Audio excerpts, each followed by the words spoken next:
Hey everybody, welcome on back. It's the Rubbin is Racing podcast. It's myself, Spider, in the house, back where he belongs, never going back.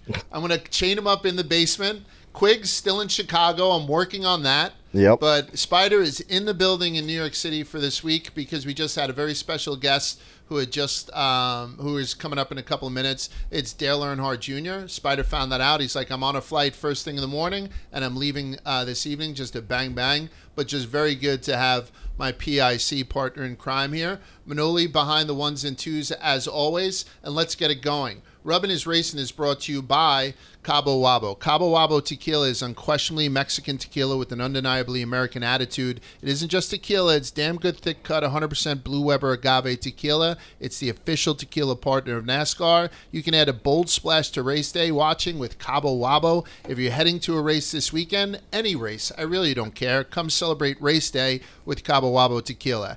We want to remind you though, that you have to leave the driving to the professionals this weekend and every weekend, so please enjoy the thick cut bold taste of Cabo Wabo tequila responsibly. Grab your buds, a bottle of Cabo Wabo for the boldest race day experience. Got to be 21 years or older to handle, and you have to handle it responsibly. Boys, very special show. How's everybody doing? I'll go to you, Quig, since you're so fucking far away. How's everything going, brother? Everything's going great.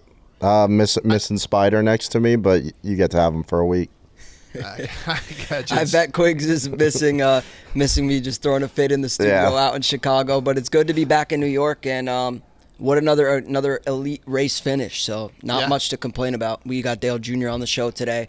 Everything's coming up. So Return of the King. Spider came walking into this place, almost like almost like McGregor in the what is it? What's the movie? Roadhouse. Yes. Just kind of walking in with that Spider strut. Everybody was surprised to see him. It really was kind of sweet. And I bet he brought some good energy. Yeah. A couple of headlines. I was going to mention this just because she's one of our favorites. Natalie Decker will be driving for DGM Racing at Charlotte. Her sponsor is Bikini Zone. If you're not familiar with Bikini Zone, it's dedicated to providing women with solutions to irritation, redness, and ingrown hairs associated with shaving or waxing around their vaginas. Congratulations, Natalie Decker, on landing that one, and I hope you do very well in Charlotte. Otherwise, after we recorded last week, I actually blew Michael McDowell a little bit because he was such a good father. He had then announced right after we got out of recording that he's leaving Front Row, and he signed a multi-year deal contract with Spire that provides more security than the one-year deal he's been working on since 2018. Apparently, Spire has some money to spend because they purchased KBM Motorsports, Kyle Busch Motorsports last year.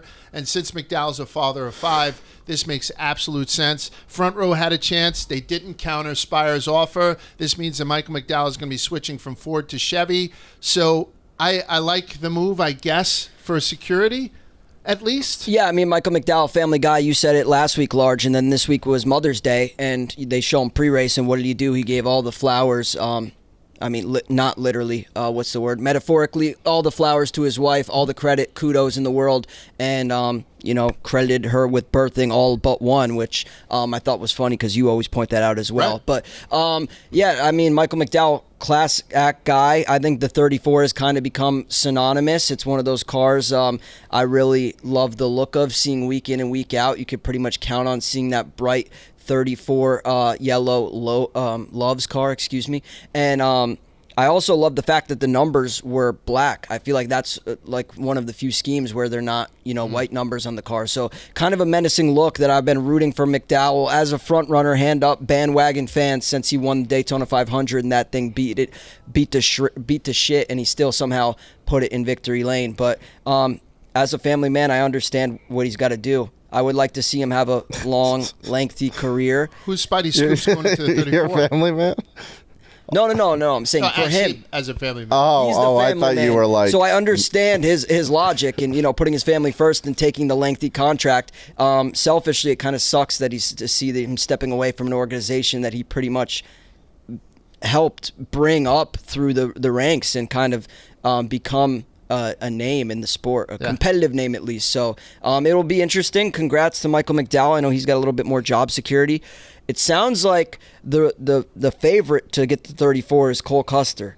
And that's not a Spidey scoop. That's probably like a Bob Pockrass or Jordan Bianchi scoop. So I will leave it to those guys. But I do think as much as I've been a front row fan since Michael McDowell has won, I could totally get behind rooting for a fun young team headlined by Todd Gilliland and Cole Custer. That would be.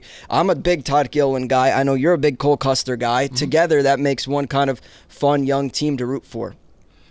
So the hot seat then, since McDowell is going to be sliding behind the wheel of the number 71 next season, Quiggs, what happens to Zane Smith? I mean, I know that Zane Smith is currently on loan to Spire from Trackhouse. I don't know how you judge this rookie year for Zane Smith. He's certainly not in there for Rookie of the Year contention. So what do you think? Is Zane Smith perhaps not find a seat in the Cup Series? I certainly hope he does. We like Zane. I think that might be the case. And it's almost like not fair, but he really didn't get like enough of a chance to prove himself. Right. But also he hasn't like proven himself to the point where maybe he's like a lock to find a seat, and he may be getting sent down. Maybe go in trucks or Xfinity again. Yeah, and a newlywed guy too. Yeah, it's definitely interesting to me. I never really understood what was going on with Zane Smith since we were on stage with him at Daytona 500, and I asked him when I was sitting next to him, hey, explain your team contract, loan situation. How does that all work? I still couldn't really wrap my head around it, and I still don't understand it now. But I don't think this is necessarily the end of the line for Zane Smith in the Cup Series at all, like by any means, especially from what I understand, it was a one-year loan. That year has expired. Now it's on Justin Marks to make good on what he told both Zane Smith and Shane Van SVG, I'll call him, was that they would have a ride next year. So I don't know. I mean, yeah, it is a little concerning that there's still, some ironing out to do, but at the same time, I'm not completely out on Zane Smith. I do think, as Quigg said, it's a small sample size. You can't judge him on what we've seen this year, especially after seeing Noah Gregson's rookie year compared to his sophomore year. So I think you got to give these guys some time. I think Zane should be given a longer leash, and I think I've been very patient with him, but I think NASCAR fans have been a little quick to be critical of him, and I'd like to see him have a longer chance. So we're happy for McDowell because he gets a long-term bag. Yep. We'd be ecstatic to see maybe Custer move up in the seat just because we're fans of the dynamic and fans of Cole himself. And Zane Smith isn't over yet. We'll find out where that young gentleman lands, and we only wish continued success for that guy. Is that fair? Yeah. Okay. I think, honestly, I know all the talk's been about front row and Stuart Haas, but I think a lot of the question marks that I have at least are the Trackhouse ones. I mean, I asked SVG himself when he was in here, do you for sure have the Cup ride next year? And I was intrigued by his answer, and now it seems like we're going through that same dialogue with Zane Smith. So to me, I'm most interested in following, out of all the silly season nonsense, is what happens with Trackhouse. One other small headline I saw is that NASCAR Race Hub, the 1-hour daily program that goes on FS1, will come to an end next month. The final show will air Tuesday, June 11th. I don't know. I used to watch this every now and again. They used to do this. They do this thing called Radioactive, where they put together drivers talking to the crew chiefs on the radio and stuff. And I've always found it to be pretty fascinating. Larry McReynolds is on it. They had a couple other guys that were there regular. So I'm kind of sad to see it go. Hopefully, it winds up doing something maybe on YouTube or something. But I like that show. Yeah, June 11th, it's gone. I'm really bummed to see it go. To be honest. I often tell Quiggs, like, he's one of the few people in my life in Chicago that I can speak to NASCAR about, and one of the few outlets I found was watching and tuning into Race Hub as much as I could during the week after I got home from work. So definitely a little bit sad to see the show go, and I also think they had one of the coolest sets. I think that what they do is kind of like Barstool Sports Advisors meets NASCAR coverage with the giant green screen studio and just punching in whatever car, whatever scheme they were talking about on any given week behind them was really, really neat. And I don't know, I think losing any sort of coverage for the sport is a loss. And I don't think this one was really polarizing either. If anything, it was universally loved. So yeah. I think NASCAR needs a daily show. Exactly. So hopefully it does find itself on some other platform. I'm going to ask the three of you guys, including Manoli, USA Today. not a traditional NASCAR newspaper, released its 10 Best Reader's Choice Travel Awards. Places for people to go all over the United States. It doesn't have any kind of rules or regulations to it. Only one NASCAR track was on the list. So as far as USA Today is concerned, there's one NASCAR track that deserves your attendance. What track was that? Quigs, do you know? My guess would be Daytona. Manoli, what would you guess? Daytona was also my guess. No. I'm like 90% sure I know what it is. What? Is it going to be Sonoma? It's Pocono. Oh, my God.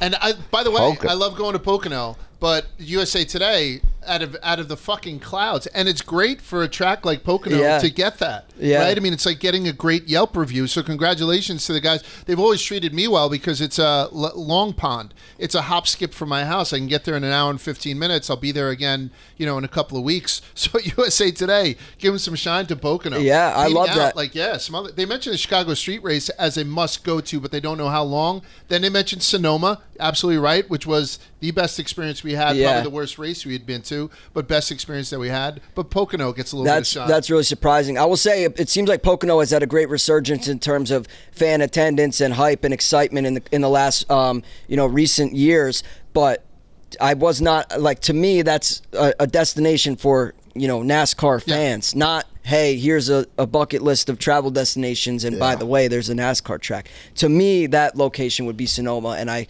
stand on it. If you're a NASCAR fan and haven't been there, you absolutely should. Today is Tuesday the 14th. Last week, they released Kyle Larson's schedule for the month of May. It's May 13th yesterday, did the Wing Sprint Car Series in Kansas City. The 14th, essentially through the 19th, he's either practicing or qualifying for the Indy 500. Day 2 is the 19th, and then he also has to go and do the North Wilkesboro All-Star Race.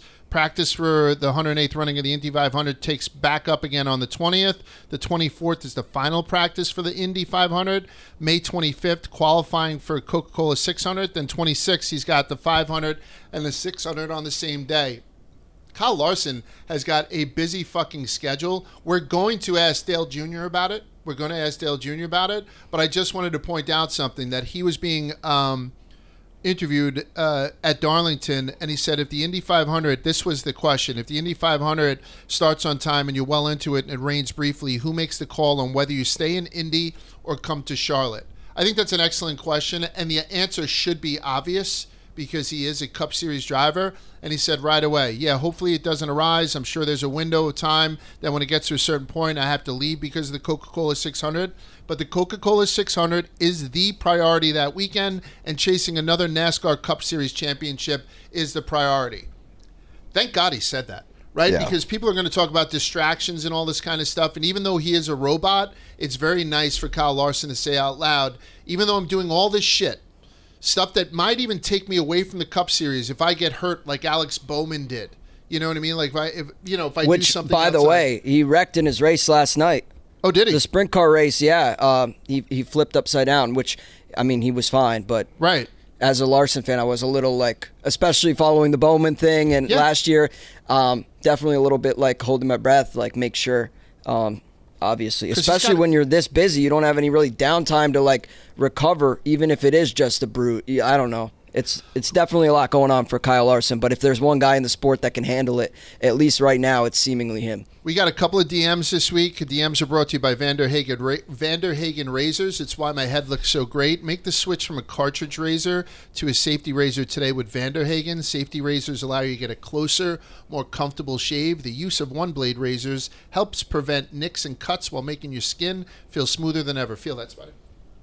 I'm going to need one of those. The best part, these blades cost as little as $1 a piece and last anywhere from 3 to 5 shaves. This will save you thousands of dollars over the years compared to the cost of cartridge razors.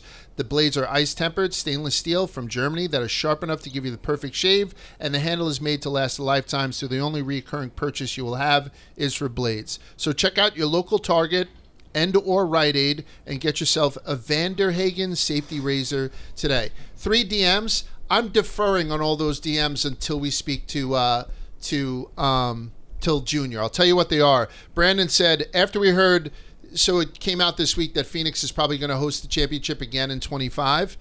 This is what Brandon sent in. They need a final round of 3 races. Until that happens, every championship will mean nothing, at least to die-hard fans. put a pin in that. We're going to ask Dale about Kyle Larson. We're going to ask Dale about the championship. Josh Demme, for this week's beef, I believe Byron is no longer dating Blaney's sister, so there's a little more salt added to the beef, in my opinion. I'm not going to ask Dale about that. I tend to get in trouble when I talk about relationships between drivers and drivers' sisters, so I'm going to stay away from that one. And then finally, Carson, I'm begging you to drag Tyler Reddick through the mud. All right, he had a terrible mustache. That's not what he meant. For the absolute atrocious driving that cost Buescher the win. We'll get into that. Maybe we'll talk to Dale a little bit about it because obviously it's the biggest story of the weekend. You know, even though Brad won, I'm arguing that Chris Buescher might be the bigger story. And we'll talk about that in a second also. All right, the weekend was great. Kyle Busch spun out early, but Ross Chastain won trucks on Friday in a race that was delayed by rain.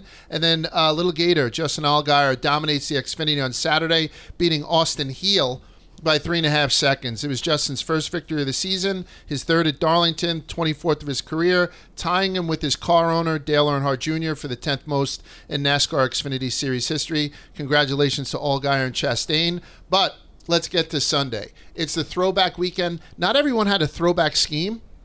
I think that's disgraceful. Yeah, I agree. It's weird and disgraceful, isn't it? It just seems like, to me, someone sold the sponsorship for the car early in the season, which is good. Don't get me wrong. I like seeing, sponsors involved. Mm-hmm. But they never really, they sold it for a date that was so far in the future that they, one, didn't understand the significance of, or two, didn't align their sponsorship with the throwback date. I feel like a lot of these sponsors that were on these cars that were not throwbacks had existing deal.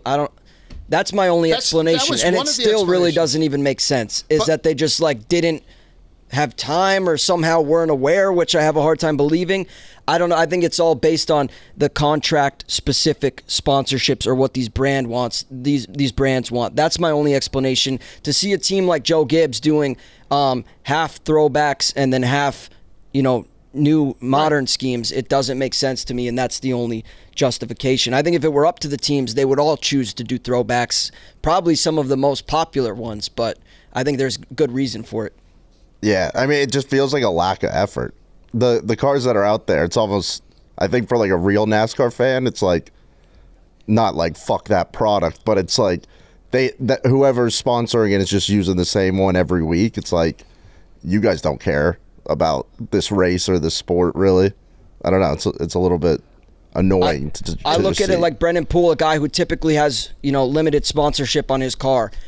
In the Xfinity race, I said ahead on last week's show that I liked his scheme going into this week, and he went on to win. I forget whatever award it was that they gave to the best throwback. Brendan Poole won it. To me, seeing the sponsorship and that company, do that and contribute to the weekend and the efforts makes me more inclined to vibe with that product or use their product or give that company money. Whereas on the flip side, if you don't do that, or you're kind of a lame duck in the sense of you're not doing a throwback or participating in it, I kind of go the other way. And they should want to, the advertisers. It's probably the week where people are Googling the schemes the most and looking at them and really making an emphasis on the schemes, to where you could be a small company, make a really cool, unique scheme that references somebody that was maybe a way bigger driver, a way more beloved driver than you, and you get a lot more attention on your brand that way. Absolutely. I think you guys both hit it on the head. It's the sponsors that make it difficult, but seeing how Hendrick.com had changed to the Kellogg font brought more eyes to the fact, wait a sec, that's not Kellogg, that's Hendrick.com. I'm using that as an example. So then I think Quiggs's point is valid too. So you're right. It gets held up with sponsors, traditionally long-term, contracts, but it seems like a lack of effort. I think you know what I'm saying? Both are true. Yeah, because you look at the Five's a great example with the Hendrick cars. Kellogg was probably given the opportunity to come back and get in on, even if it were just for that weekend alone, to be on Kyle Larson's car. And instead, they said no. What did Hendrick do in response? They didn't just roll over and say, okay, we're going to go with the red, white, and blue HendrickCars.com scheme. They instead, applied their existing sponsorship to the former sponsor that they could no longer had a relationship with, which is a great solution. Yeah. So I agree with Quiggs's point that it's a lack of effort on some teams.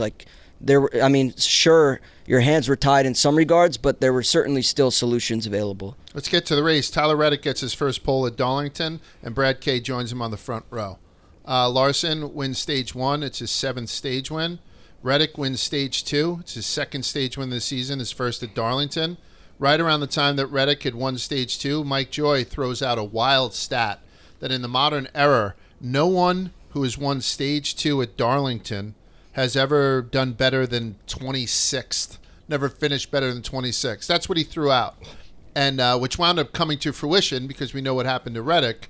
But what I found to be, even though I don't know exactly what he said, I really don't give a fuck. What I found to be the most interesting is Kevin Harvick then said, Mike, stop capping. Does Kevin Harvick need to stop doing this? Does it turn into me singing BBL Tracy and my daughter saying stop doing that? Like, like when is it enough, Kevin? I love it. You love it? Yeah, it's Okay, like I'm gonna start doing every it. week I watch the the broadcast, and then there's just one segment or one little hijinks that Kevin Harvick says that sticks out, and I'm like, what the hell, did I just hear that right? And it keeps me on my toes. It's like a fun little Easter egg to watch for each week throughout the race. So keep them coming, Kevin. It's not cringy? You here for it, Quicks? Oh yeah.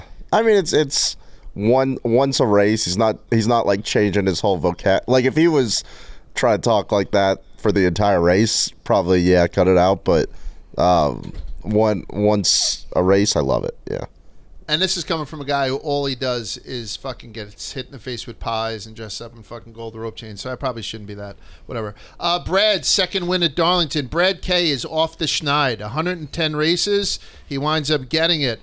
Second win at Darlington in 21 starts. His 36th win overall. He gets his first win as an owner. And Ford gets their first win of the season in any of the 3 major series, right? So congratulations to Ford. Congratulations to Brad Kay. Post-race interview, his daughters ran out to him. He's crying in the post-race interview. I don't think anybody could be very unhappy about, except for Chris Buescher, about the way that race had ended, because Brad Kay seems universally liked. Then, as is his way, he grabbed the American flag and did either the Polish victory lap or the regular victory lap, and it brought the house down. I don't know what attendance was, but a lot of people stuck around to celebrate Brad Kay, as if somebody else might have won it, and they'd be like, let's fucking beat traffic. So congratulations to him. He's out of jail for people betting on him. Ford is out of jail. Spider was the only one that hit this weekend out of all of our bets. Spider was the one who had Ford plus 350, I think. I think that's the only one that hit. I think I got him plus 300, unfortunately. Okay. But 350 sounds good too, though. Yeah, but I absolutely love it. And then the follow-up story that his daughter Scarlett the next day went to school with the flag that her dad was waving out the window, and her class did the Pledge of Allegiance to the flag that the dad had ran around in the car. I just find that to be very, very, I don't know. It's heartwarming. So Brad Kay is back, breaking the 110 win streak. I got a question for you guys. I know everyone's very happy for Brad Kay. I don't even have to say it. Who's next? Who's the next to break their streak? I put in this chart, which is eye-opening to me. So, we're not counting Corey LaJoie, who's never won in the Cup Series, so he's gone 249 races without winning. We're not counting Ryan Preece, who's gone 164 races since he's entered the Cup Series. He's never had a win. But guys who have tasted victory lane before, who do you think's next to break the streak? And I put up the streaks. Justin Haley's 118, so he's the longest drought right now, followed by Austin Cindric with 84, Chase Briscoe with 81, Alex Bowman with 74, Austin Dillon 59, Bubba Wallace 56, Eric Jones 56, and then it starts to get into people who are just a matter of time. It's only been a season or so. So out of those guys, and I sent you guys this chart, if you can see it, who do you think's the next to break the streak? I think it will be Alex Bowman in the 48, and I've said on the past at length I'm not the biggest fan of his, but I am expecting a breakthrough soon. I kind of see him in the situation that Ford and RFK, or whoever you want to call it, was in prior to this Sunday. He's in great equipment and a great chance to win week after week, and I don't think he's as bad of a driver as I've made him out to be on this show in the past. So currently without 74 weeks without a win. I know he's missed some time. He's been injured. There's been some turbulence in that time, but I think he's probably the one with the best opportunity to do it, and probably the hungriest dog. I'm looking at these other names. You mentioned LaJoie and Priest. Unfortunately, I don't think those guys have the car nor opportunity to do it. Whereas, as looking down the list, the first name that jumps out to me like someone that can do it is Alex Bowman. The question is, I don't know how the upcoming schedule, impacts this race. I do have a follow-up for you guys, which is, who do you think wins first, Ty Gibbs or Noah Gragson? Ty Gibbs. I think the chalky answer is probably Ty Gibbs, but honestly, looking at this graphic, seeing that Ty Gibbs has winless in 64 Cup races is kind of a little bit surprising that it is that high of a number, seeing how good he seemingly runs week after week. Yeah, it's less than 2 seasons. Who do you think Ty Gibbs before Alex Bowman? I think Ty Gibbs gets one soon. Before Alex Bowman? Yeah. I'll stick by Bowman. I think I've been high on the Chevys all year, and he's due. He remains due, and honestly, not to get hypotheticals, but I think his seat warms up as each week goes by without a win. What do you think, Quiggs? Who's the next guy come off the schneid? Gibbs was going to be my guy. Okay. It's a little bit different because he's never won, but yeah, I think Ty Gibbs is going to get it pretty soon. I think maybe in the next 5 races. He might get one. I can tell you, I'm hoping Ty Gibbs gets it. I'm actually pulling for Alex Bowman, but everybody on this list, like I said, if we just want to go guys who have won before, I'm certainly pulling hardest for Chase Briscoe. All right, let's move on. So the big story from that, outside of Brad Kay finally snapping the streak and Ford snapping the streak, was poor Chris Buescher just having a tough couple of weeks, losing by the closest margin ever to Kyle Larson just a week ago, and then seemingly had stuff in hand once he had dive bombed and took the lead as Brad Kay and Tyler Reddick, who had led for almost the whole fucking race, were kind of going at it up by the wall. Buescher dive bomb, comes up, takes the lead. Then it's him and Ty Reddick. Buescher on the outside, and Ty seemingly rubbed up against him as Buescher had come off the wall. He did hit the wall beforehand. Contact was made. And then Brad Kay has made his move because both cars were damaged, and Brad Kay had won. So Chris Buescher once again snatches defeat from the jaws of victory, and then gives Tyler Reddick a piece of his fucking mind right afterwards. Yeah, I'm conflicted, Large, because part of me on this show, I've said that I thought Chris Buescher would be the first Ford to make a breakthrough and get the first win for Ford this season. It looked like that was going to be the case last weekend. We lost in heartbreaking photo finish fashion, and then this week they beat and bang and Rubbin race to the finish line, opening the door for his teammate Brad Kay, who probably would have been my second pick. Part of me is upset and empathetic of Chris Buescher, like, hey man, I was with you the last 2 weeks, and I wanted you to be the guy. I feel it. I understand what he says when he says that his car doesn't have that checkered flag sticker on the name rail, and it means more. At the same time, I kind of am skeptical of where I stand in this whole thing. Watching back the clip, it looks like Chris Buescher gets in the wall prior to Tyler Reddick touching him. Now, is that because Tyler Reddick was driving like a madman? Maybe. But the reality of it is, it was still Buescher that contacted the wall first. I think that Tyler Reddick might have been a little bit too quick to fall on the sword and be like, you know what, you're right. Granted, he's not able to watch these reviews in real time or like the replay to see if he was at fault or not. But back to the thing, like, I know this is he couldn't get his helmet off. Buescher was in his grill right away. I don't know if he couldn't or he didn't want to. I don't think he wanted to. I don't think he wanted to, and I'm not going to call him a pussy. I'm not saying he didn't want the smoke.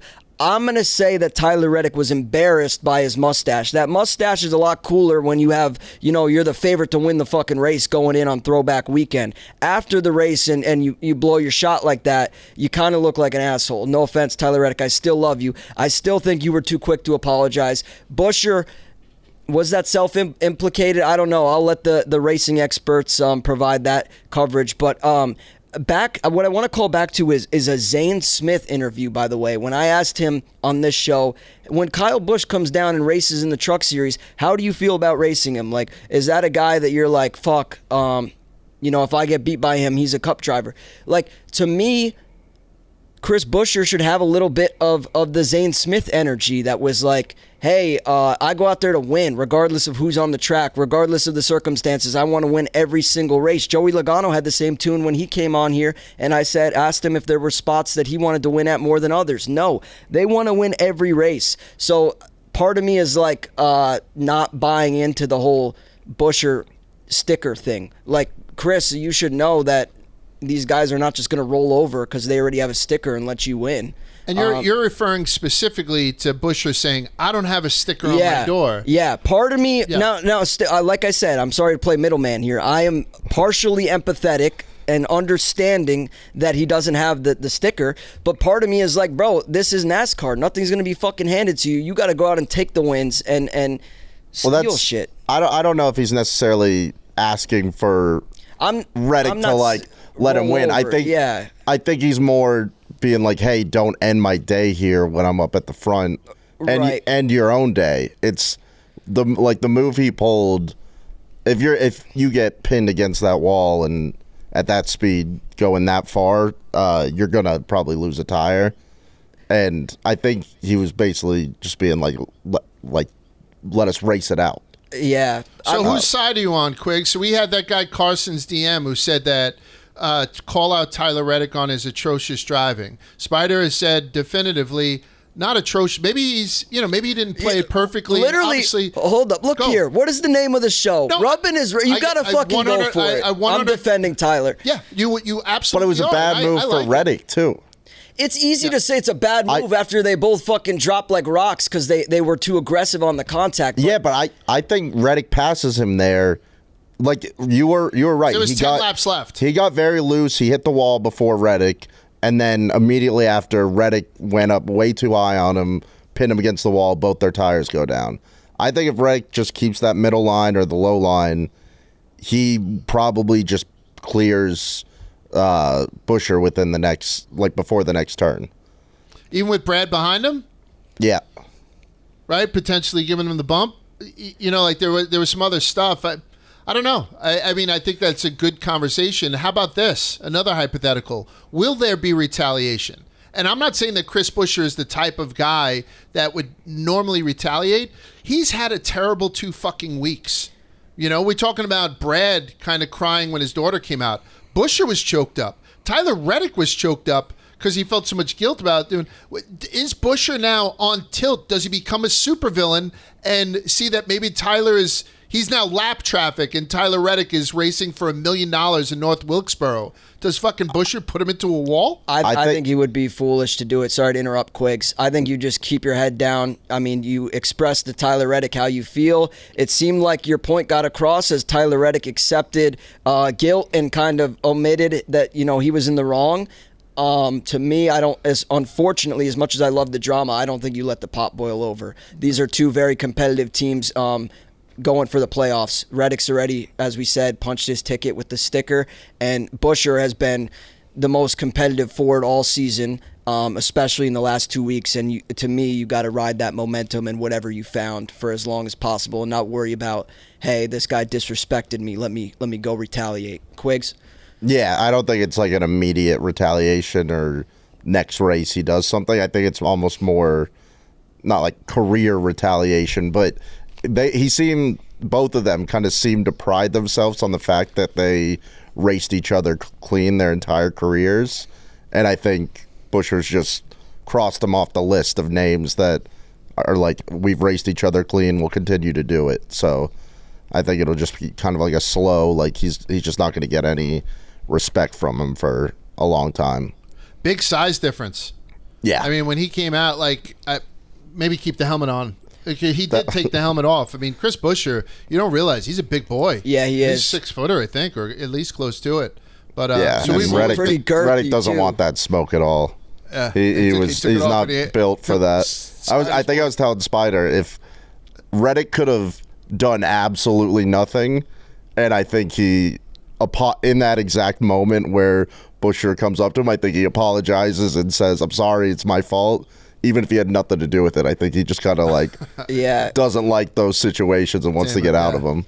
But we also know he's a consummate gentleman too. He right? is. I mean, like Great Tyler guy. Reddick is an absolute gentleman. So, all right, let's move on. So we're about to do over-unders, but before that, we're going to do Nobody's Cooler, and it's brought to you by Arctic. Hey, NASCAR fans, would you like to see Dad's name on a race car? This June, Arctic Outdoors is giving away a grand prize trip for two with the VIP access to the Zip By Now, Pay Later 250 Xfinity Series race at Sonoma. A great place to watch a race where you'll see Dad's name running on the Arctic #1 car, up close and personal from pit row. They're also sending out a personalized gear package to 3 lucky winners. The sweepstake goes through Wednesday, May 22nd. So for your chance, just go to arcticoutdoors.com/NASCAR Dad. That's RTICOutdoors.com/NASCAR Dad. I don't think there's any better Father's Day gift that I would want than probably one of those high quality tumblers from Arctic and to see my name on a car in the Xfinity race in Sonoma. So thank you, Arctic, for your support, continued support. I'm going to pick who I think's the coolest guy of the week, and you said you might have umbrage with it. Because I'm taking Jack Roush. I don't know what that means, but yeah, maybe. Okay.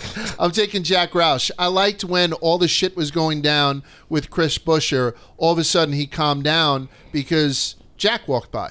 So as he's talking, yeah, I got fucked and all that stuff. Oh, hey, Jack. Yeah, thank you so much. And then all of a sudden you're in the winner's circle with Brad Kay. And, there's Jack Roush. Old man, he's got the suspenders on and the Panama hat. And I don't know. I just think that guy is one of the coolest guys around. He's the 82-year-old owner of RFK, or part owner of RFK. He's won a total of 8 championships as an owner in the top 3 series. And because he's always wearing the Panama hat, they call him the Cat in a Hat. He's an 82-year-old cat in a hat walking around fucking NASCAR. Sign me up. But this is what I'm going to tell you just because I love cool shit like this. On his 60th birthday, he's 82 now. On his 60th birthday, he was involved in a plane crash. He owns a couple of private planes. One of them went down in a lake in Alabama. In a nearby boat, there was a Marine guy who had seen it go down. The Marine guy jumps into the fucking lake and saves Jack Roush. And I think Jack Roush wound up with a head injury, broken ribs, and a shattered left leg on his 60th birthday. You fast forward 8 years, he's in another plane crash when his private jet at an air show in Oshkosh, Wisconsin, goes down, and he fractured his back, broke his jaw, and lost vision in his left eye as a result. So on top of being just the coolest cat around, Jack Roush has escaped death twice. So that makes him Nobody's Cooler this week for Arctic. What do you think? You know what? I'm not going to have any umbrage or whatever the hell you said with it. He is one of the coolest cats on pit road. He does have immaculate old guy drip. Oh, he does. Some of the best swag I've ever seen. The Cat in the Hat is an elite nickname. Yeah. So yeah, I will save my my flowers for the over/under segment, in which Okay. I will. Give me your over. Okay. I'm going to start, and I'm going to try not to read the whole top 10 this week. Don't. But I'm going to start with Josh Berry in third. Fuck yeah. We've been very critical of Storehouse Racing. Obviously a lot of pressure in that garage, it seems, with a lot of rumors and whatnot, discussion going around. Josh Berry looked really good. We saw him have some great performances last year in his sub-in, fill-in role. And then this year been a little bit slow to get there, and then we see him finding speed this weekend with a P3 finish at Darlington. So I'm definitely taking the over on him. He exceeded my expectations. I actually had him in my daily fantasy lineup on the DraftKings app, and he was like the second or third. He was like top 5 highest scorer of the week. So really appreciative of what Josh Berry did and found this week. And then also one other over, and I'll leave it at that, is my guy Justin Haley, who finished 9th. Top 10 for a small team that's kind of, against odds. So credit where credit's due for Justin Haley. Pretty impressed with his performance this week. Those are my over-unders. Hell yes. And I didn't give anyone unders. I'm only giving overs this week. That's what I got. So I'll leave it to you guys. Positive. I kind of wanted to say Tyler Reddick over because he was so dominant for so long in this race, but I don't know if you can with a move like that at the end. Tough. So, I mean, Brad Kay, the winner, just You're just happy for him. He's been in his losing streak, just been so like consistent and good and in a lot of races, and it's just good to see him get one and finally overperform past where he usually performs, which is a win.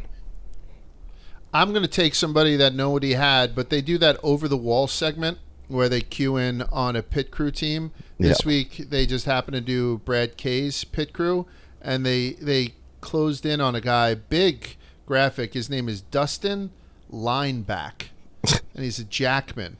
And I was sitting there with bated breath because I'm always wondering where these guys came from as far as professional athletes and whatnot. So when he said he came from ECU, East Carolina University, go Pirates, and he said he was a linebacker, at some point at ECU, there was a guy named Dustin Lineback, the linebacker. I think that guy got more fucking ass than a toilet seat. So I give that guy the over.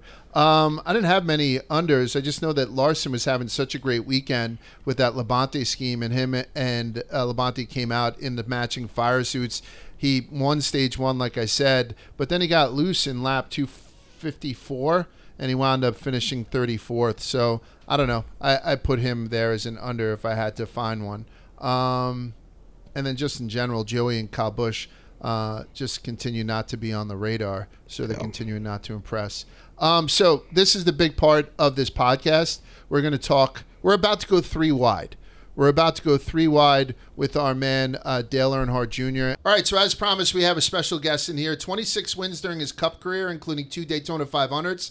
15-time winner of NASCAR's most popular driver award. He won consecutive Xfinity Series championships where he remains a team owner and occasionally gets behind the wheel. And now he's back in the booth. Starting next season, he will provide on-air analysis and commentary for 5 NASCAR Cup Series races that TNT will be broadcasting during the summer months, marking NASCAR's return to TNT for the first time since 2014. And you're also doing the Amazon races, correct? That's right. Right. It's Dale Earnhardt Jr. Yeah. He's one of our favorite people in the world. He is by far, second would be Denny Hamlin. Denny Hamlin goes above and beyond with helping out people who are just new to the sport, but without a shadow of a doubt, trying to get my fat ass into a race car last year and helping us out whenever he can. It's Dale Earnhardt Jr. He's a goddamn legend. Welcome back to Rubbin Racing. Dale, how you been? I've been great. I'm in having fun in New York City and talking about our broadcast and work next year.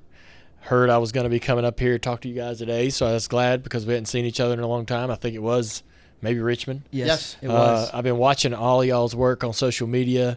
I'm so thankful for you guys sharing with your audience what our sport's all about, and I appreciate y'all's true, genuine enthusiasm for it. Yeah, we've fallen in love with it. So Spider's been a fan for a while. Quiggs has been a fan for even longer than that. I'm definitely the newest guy to it, and from a cultural perspective and from a historical perspective, I can't get enough of it. Yeah. I can't get enough of it, more so than any other sport that I've ever followed and or covered. It's absolutely been an extraordinary ride. Let me ask you something right off the bat. How come everybody thinks that Dale Jr. is the savior of NASCAR? If the tires need more fall off, let's get Dale Jr. We'll put him in Bristol, let him run some laps in it and tell us what to do. We need more horsepower. I got an idea. Let's get Dale Jr. We'll put him in Atlanta, let him run a couple laps, tell us what to do. When did you make that transition from being obviously from the biggest recognizable name in all of motorsports, right? Biggest last name in all of motorsports, to being a driver, the most popular driver in the world, so many years in a row, to being an owner, to now being Jesus Christ. How did you come about? I think Denny just doesn't want to do the work. He's the one that came up with that idea about me doing the tire test to figure out what tire they would run. But he would, obviously he would be better suited to take on tasks like that than I would. But I don't know why. I don't really. It's hard for me and from my perspective to measure my influence, but I get in these moments on my own show where I get frustrated about something around NASCAR or critical of, short track racing, for example, and you come in there and get all fired up and piss yourself off and you walk out of the room and you go, man, it's not really that bad. You get worked up, and then we'll have 2 weeks in a row like the greatest racing finishes that we could possibly ask for, right. And you're going, damn, I feel like an idiot for raising hell about 3 weeks ago at the short track package because things are really good right now, and but I've been working hard to continue to be an asset to the sport and to continue to be relevant and have value to the sport. And so I jumped in the broadcast booth in 2018, and we've been working on Dirty Mo Media, creating our podcast company, trying to grow that. And I mean, we look at a lot of things you guys do here and try to figure out how to be successful.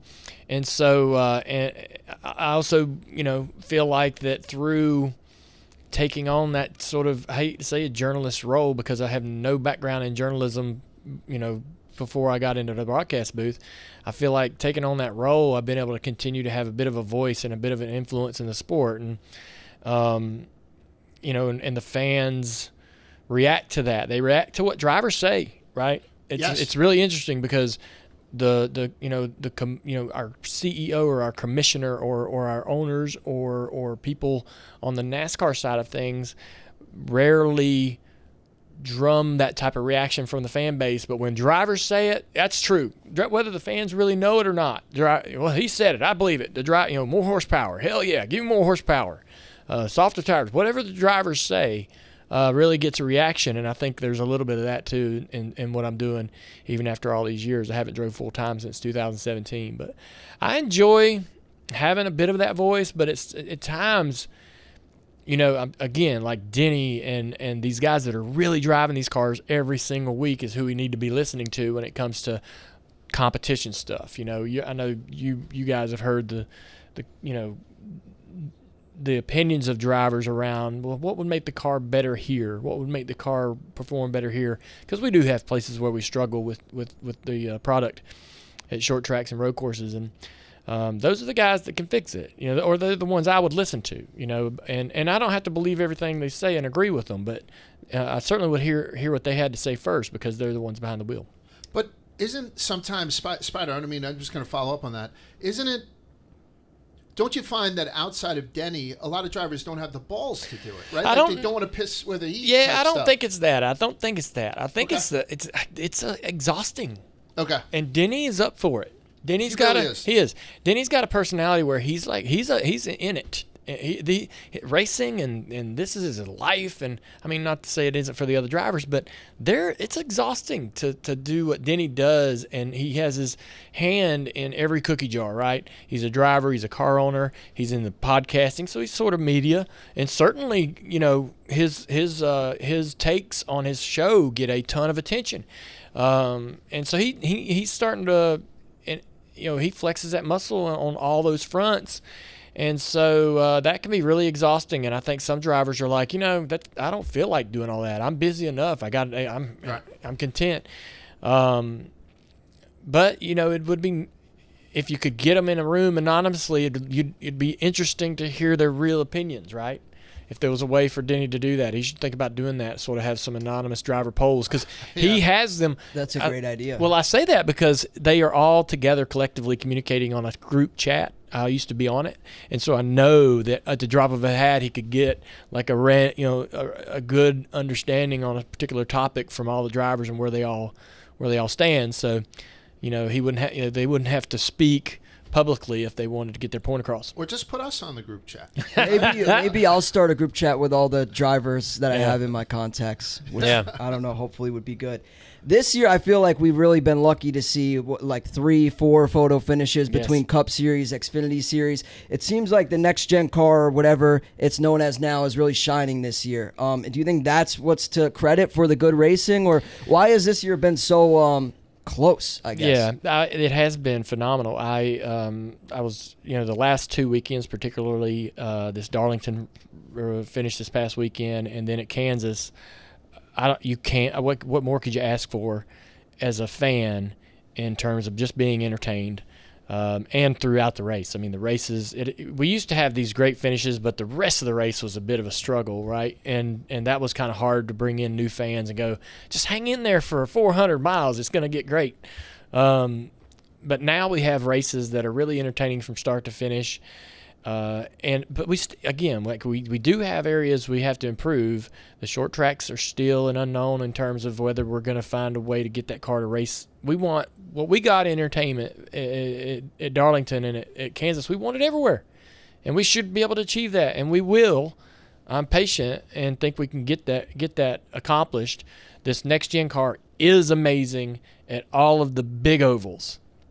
Charlotte, I cannot wait for the oval race at Charlotte. It has been fantastic the past couple of years, and we still, you go to Martinsville and you're like, all right, when's this thing gonna go and pop off, and when's it gonna be an instant classic?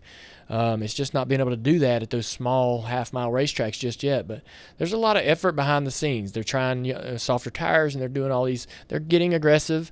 But to your point,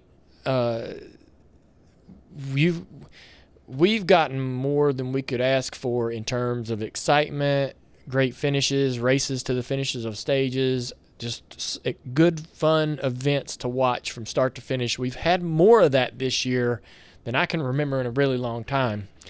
There's some pretty incredible years out there to look through and that could stand up to what we've seen this year. But things are really, really good right now in the sport. Even though I do get on my show and raise hell every once in a while after a certain race, I just get uptight about it. But man, things are really actually in a good place.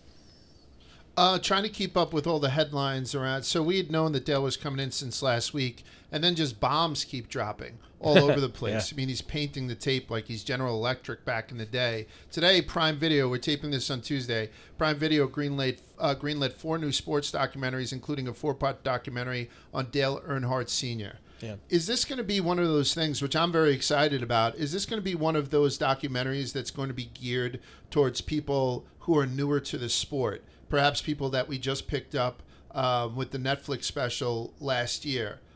Or is it going to be something that'll be eye-opening to everyone who thinks they already know everything about a true icon in all of sport, much less are we going to get anything new? No, that's a great great question. And we literally announced this just a couple hours ago, and I'll go on Reddit and all kinds of places and see the feedback, and people are certainly curious as to what else is there, right? Dad, he has been covered all the way around, and it, in my opinion, there was only one really great piece of work that when I met my wife Amy and we got to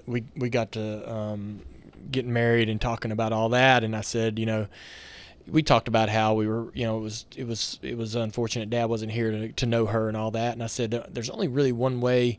There's actually 2 ways I can help you understand who Dad was. I need to introduce you to Richard Childress. And we went to Richard's vineyard just to have lunch with Richard, and ended up deciding to get married there. That's awesome. Yeah, which was really cool because that helped her really feel closer. But I showed her the Dale documentary a long, long time ago. Ryan McGee wrote. Marty McGee, Ryan McGee. Ryan McGee's a legend in sports journalism, and he writes this documentary, and Paul Newman narrated it, and it's called Dale. It's simply that, and I showed that. I said, let's sit down and watch it, and I said, this is as best I can do to help you understand who Dad is. That's what I think they can create again. Nobody's gotten close. In all the attempts that have been made. But I believe with Imagine and the people there and their success and their vision and their incredible storytelling, it'll be chill bumps. It'll be emotional and thrilling. Even if you've watched everything there possibly is on Dale Earnhardt, I know this will send the chills up your spine because of the talent that's behind this. And one of the things that I guess what I'm most hopeful for is, to your first point, there are a lot of fans in our sport. Dad's been gone for almost 25 years. There's a ton of fans that have never watched him race. Tons of fans that never saw him race. And hopefully we're able to tell those people what his impact was and why he was important. I'm rambling, but when Dad passed away, my biggest fear was how he might be forgotten. And I think about, as a voter on the Hall of Fame panel, I think about all these people that we have in this sport that deserve to be in the Hall of Fame, and a lot of us, myself included, can't really grasp the impact that they had because these guys are from the 40s or the 50s and 60s, and we never saw them and never knew their real true impact and didn't live it. And I knew, there'd come a time, at some point down the road that Dad's impact and true character, who he was, how he was thrilling, and why he was great, and why people loved him, that would fade. Yeah. And so this is a great way to kind of keep that from happening, selfishly. And so, but again, I think people that have never watched him race, I see people all the time get in Reddit threads and conversations go, "You're an Earnhardt fan. Why do y'all love him? What was it about him? I never saw him race, and tell me why he was that cool." And so hopefully this helps do that for some of the newer fans in the sport. But I know the people behind this are the experts at making these type of documentaries, and it'll be a home run. I have a 14-year-old daughter who has gotten into racing because we had started this. She has a crush on Ty Gibbs. I'm kind of happy about that she doesn't have a crush on Tyler Reddick. What a scumbag, what he did to her this weekend. But so I think that's going to be a perfect step-off point for me to sit down with her, watch that 4 points, because she kind of gets into the history of it as well. Is there anybody else, like we try to bring up people from history? I do like a little history part with this. So we did like Jocko Flacco. This week we're talking about the Cat in the Hat, Jack Roush, because I think some people see that beautiful little old man walk by. New people might not know him, or they survived 2 plane crashes. Right. You know what I mean? I did something with Bubba Pollard where I said that he looked like Fred Flintstone. Yes. And so he released the T-shirts with him like Fred Flintstone, and I didn't know anything about Redneck Jesus. For my next show that I do with Spider and I, is there somebody that I should look at that has that cool legend? I mean, obviously your dad is in that, Rushmore type thing. There's so many of those stories. I feel like I could do one a day for the rest of my life. Is there somebody that I'm missing out on that I would just absolutely love to hear about? Yeah, I think so. There are 2 guys, so and you may recognize the names instantly, but David Pearson and Cale Yarborough. David Pearson, rest in peace, Cale. David Pearson was the Silver Fox, just an instantly cool nickname, and he had a very casual confidence, and you never saw the guy on the chip in terms of energy or being excited about anything, and he'd get in the car and just make it happen.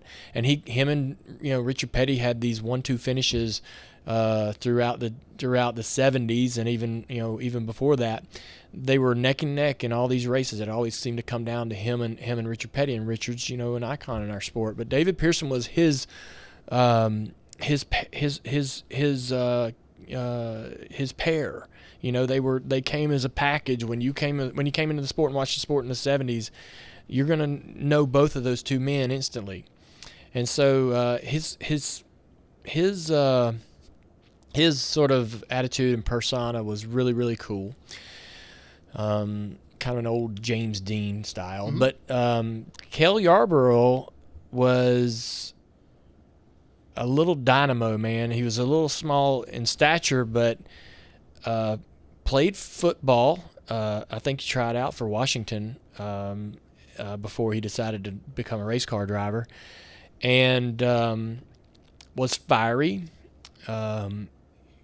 And the one thing about him that I loved is, to me, he was kind of like the closest to my father in terms of intimidating, hard racer.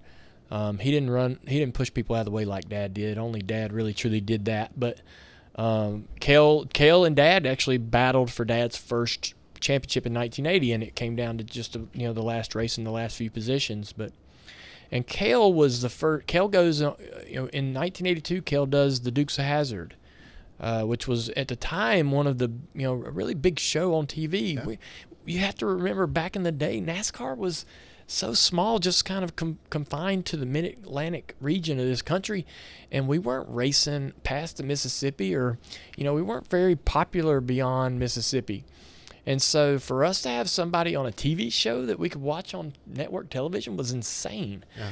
And that Cale really helped kind of break that barrier for us. I'm sure Richard Petty did several things very similar as well, but that was like, we see guys go on sitcoms and shows these days, and that was the first guy that I can remember doing it. That's was awesome. Cale Yarborough. Yeah, he was amazing, man. He was such a great race car driver, and you didn't want to mess with him. He was tough. Who do you think would be next in that regard? We saw Jeff Gordon host Saturday Night Live, obviously Cale Yarborough. Is there a current driver? I know you said obviously Denny seems to have the light for it.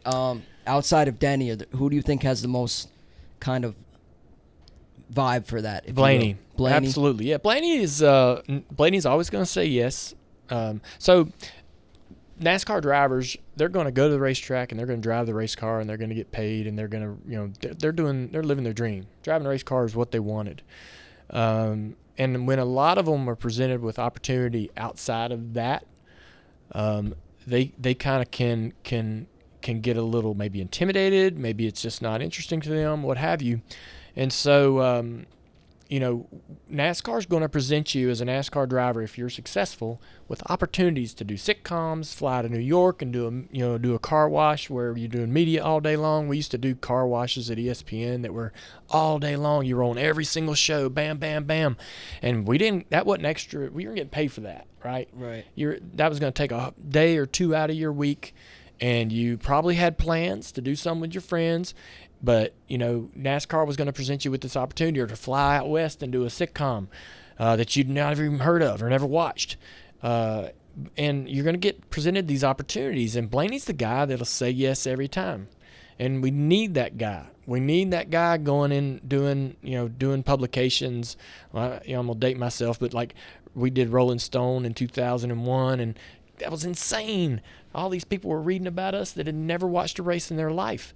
And so Blaney's the one. I appreciate that, and I keep repeating his name over and over. But he's a great example of what we need all of our drivers to eagerly be seeking, and that's putting themselves where we're not, trying to put themselves in places where we can have people go, hey, who is that guy? We'll watch this race this weekend and see if I can see him race, and maybe he'll win. And then you go out there and you perform, and they go, I'm now a fan of this guy. I'm going to watch the next week and the next week, and I'm going to tell my friends about it. And so, plus, the guy's marketable. He's got the looks. He's living. He's got a great lifestyle. Beautiful woman by his side. It's a perfect situation. Just won our championship last year. He's got that on his resume. He is a champion. And his career's young. He's got a long way to go. So I think there's a couple other guys that are eager for opportunities like Blaney gets in terms of doing any kind of media outside the NASCAR bubble. Ross Chastain's one that I've talked to, and he's eager to get these chances to sort of put himself in front of new audiences. And he's a little dynamo, hardest guy to pass on the racetrack. You had this little bit during the Darlington race last week where all the drivers said, who's the hardest, right? All of them said, not one said anybody different than Chastain even. So he takes pride in that, and the drivers are all admitting to it, and that'll embolden him to be more difficult to pass, right? That's like a badge of honor. And sorry to interrupt. Yeah. Who was the worst person when you were driving to see in your rearview mirror? In my rearview mirror. Yeah. I didn't really. There was. Was there one person where you had a? I had plenty of problems with some people. Kyle Busch is at the top of the list in terms of drivers that I had some hard times with. We ended up working it out, but after my driving career, we ended up working it out.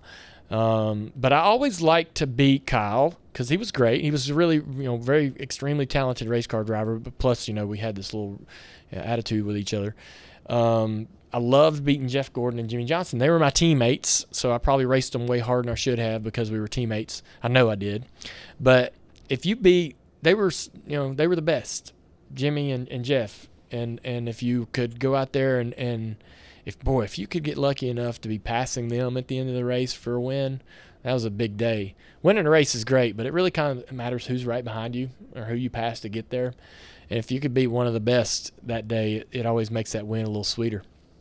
You said Blaney, and I agree. I think Blaney, when he had won the chip last year in Phoenix, I said he's going to be a very good champion. Yeah. This is very good for NASCAR. Because there are a couple of people, maybe to your point, that wouldn't do that well hosting Saturday Night Live or wouldn't do that well. And some of them could be the finest drivers in the world. But talk about the road to a championship. Do you think it's broken? Do you think we should do something different than how it is now? Because on top of horsepower and softer tires, that seems to be the third thing on everyone's mind, to go to some sort of 3-race final. Is that possible? What's the take on that? So I was pretty happy and comfortable with how things were, but then I started hearing a couple drivers talk about how we would interview them before, as a broadcaster, we would interview the drivers leading up to the championship battle. And a lot of them were saying, in a sense, that they were actually more proud to get to Phoenix and have a shot than if they actually won it. They knew that the Phoenix race was a one-race crapshoot, sort of, right. I mean, there is a lot of skill and a lot of preparation, and you definitely have to be on your game and have a great car, but the 20 car of Christopher Bell breaks a rotor and his day's over, right, as his championship run's over. So a lot of them would say before the Phoenix race, actually, whatever happens at Phoenix happens. And I'm actually, it was so hard to get here. I'm just really proud of that. And it made me think that maybe this is a little, it's a little flawed in terms of we need that championship to be most important by a clear margin, not even close, right? Mm-hmm. So maybe that final round does need to be more than one race, so that a driver doesn't go, man, I just getting here. Ooh, I'm freaking what a relief, yeah. And so, is it perfect? I don't know that it's perfect. Could a 3-race final round produce enough excitement? Probably so. Would it feel better about, would a champion feel better about his accomplishment? I believe just a little bit more, maybe a lot more. I think that the drivers would love a full year, no playoff run, where back like we used to have, where you started the season and whoever had the most points at the end was the champion. That was how you did it. They would take the most pride in that championship accomplishment, maybe doing it that way. That's never going to happen again. We're never going back to that. As much as fans may say, well, that's my preference, that's my preferred way, it ain't never happening. We have to embrace what's here. Mm-hmm. And so, but we do know NASCAR is not afraid to tweak things, not afraid to change a little here and there. And I could see them, if enough rumbling and enough people talked and enough drivers were mentioning it, that they could consider a 3-race playoff for that final round to determine the championship. Because one race, man, that's so tough. Yeah. It's brutal. Yeah. It's brutal to almost have that in your grasp and something trivial take you out of it. But man, again, that's sports too. At the same time, happens across the board. Yeah. Yeah, so the one thing I love about the championship is that obviously there's a race within a race. Like last year, for example, the race winner was not the champion, season-long champion. One thing, like we're going to see this similarly next year with the in-season tournament. Mm-hmm. What can you tell us about that? Yeah. What do you think the drivers' reaction to this news is going to be? Is this something they're up for? Yeah. I think drivers are thrilled about this, to be honest with you. So last year, Denny has his own podcast, right, on Actions Detrimental. He comes out with this idea. Denny's a sports fan, loves basketball, has his own court in his house, has his own league, and so he's very aware of what's going on in the sports world. He's like, man, we need a bracket. Let's do a bracket. The bracket will be fun. So he basically creates this bracket challenge, and I think we did this in 3 weeks, and 200,000 fans signed up for it. And it was just for fun. Nobody was winning anything, and the driver that wins at the end wasn't getting anything. I don't recall him getting anything. So it was just for fun. I think Byron got they got him a trophy or something. Yeah.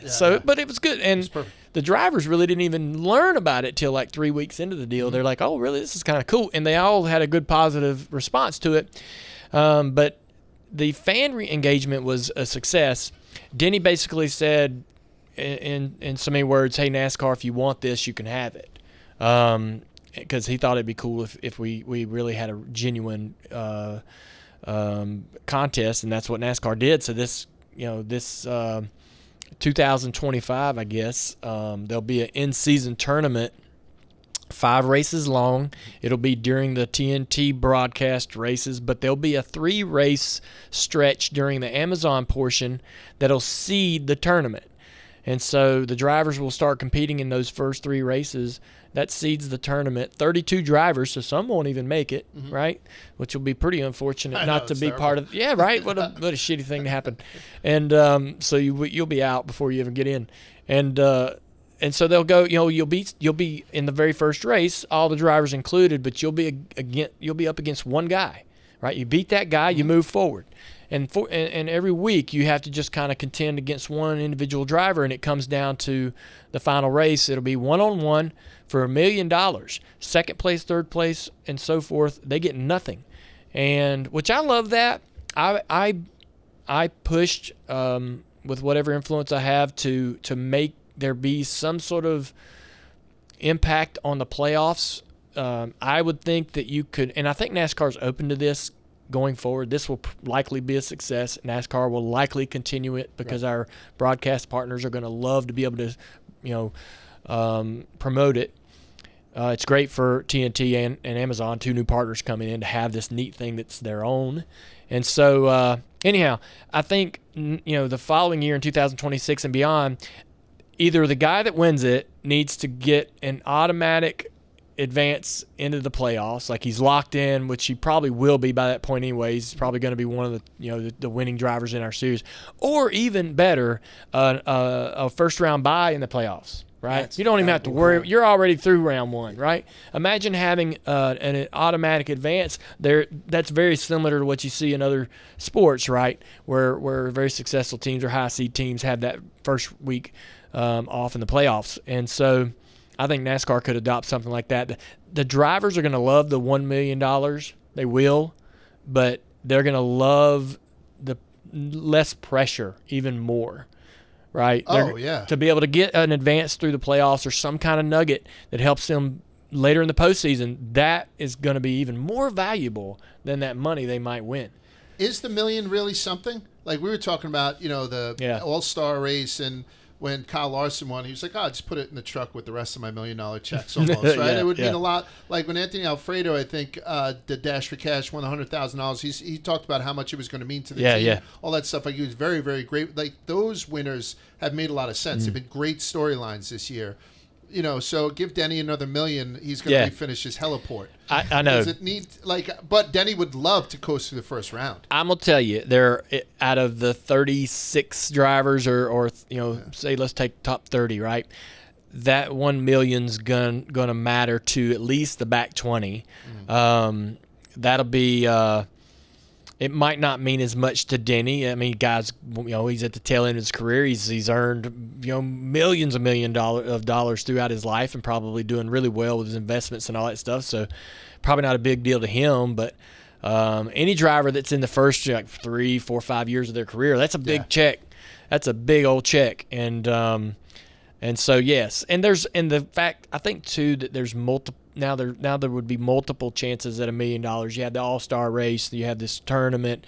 What else might come into play down the road where there's more than one chance to get him? When the All-Star race was the only way to get that extra $1 million outside of the championship, you could give it a little bit of a hard time. But now that we have this in-race tournament coming, there's all these little bonuses for drivers to sort of pick up. Will you be in the booth saying, "Hey, everybody, let's move away from the leaders here and just know that Bubba Wallace just doored Todd Gilliland because it was the 1 versus 8 seat"? You know what I mean? It's going to add so much more intrigue in that horse latitudes of sports. Like when it's a long season, and nobody has to tell you that it's a very long season, and during the summer it tends to get a little bit more drawn out. You got to get the eyes there. Will you be commenting on that in the booth? The question around that, I think we have to cover it. We absolutely have to cover how that tournament's playing out, and if it's a close race or not. Even in that final race, we'll have to tell people how those drivers are doing. I'm curious as to, all right, if the driver gets the $1 million, right? How much of that does the team get, if any? And will they even care to adjust the day's strategy to help their driver win that $1 million?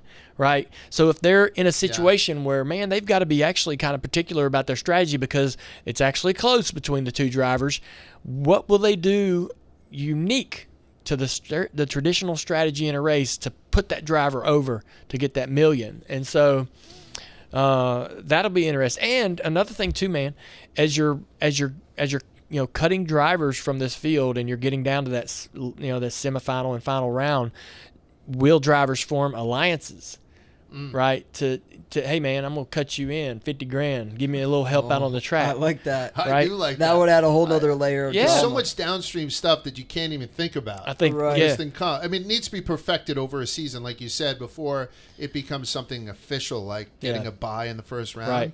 But the storylines that work off this is going to be fantastic. Yeah, I think NASCAR fans are spoiled for what is shaping up to be 2025.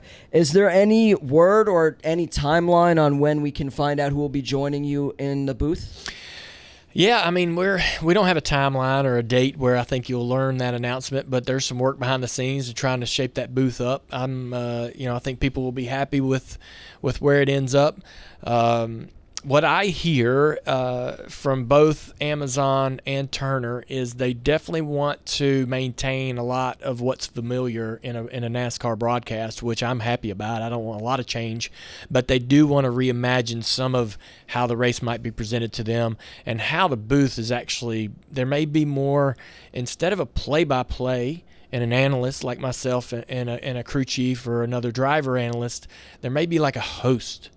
And then the other two individuals in the booth may handle a little play-by-play, which I love doing play-by-play. I don't want play-by-play full-time job. I did that a few times. I learned how hard that is. That's maybe down the road for me. I need a lot more years in the booth before I think I could do that every single week. It's just you get so much preparation for a play-by-play guy to bring you into the show, to tee the show up and sense of place and sense of importance and all of that. It takes a very special voice to do that, to send you to commercial, to bring you back. It's as simple as that sounds. It's actually kind of tricky. And then, if I'm doing that, I can't really be an analyst and watch the race. I'm actually, I'm sitting there reading promos and advertisements and stuff like that, and I can't actually pay attention to what's happening. So, but I do love doing play-by-play within the flags.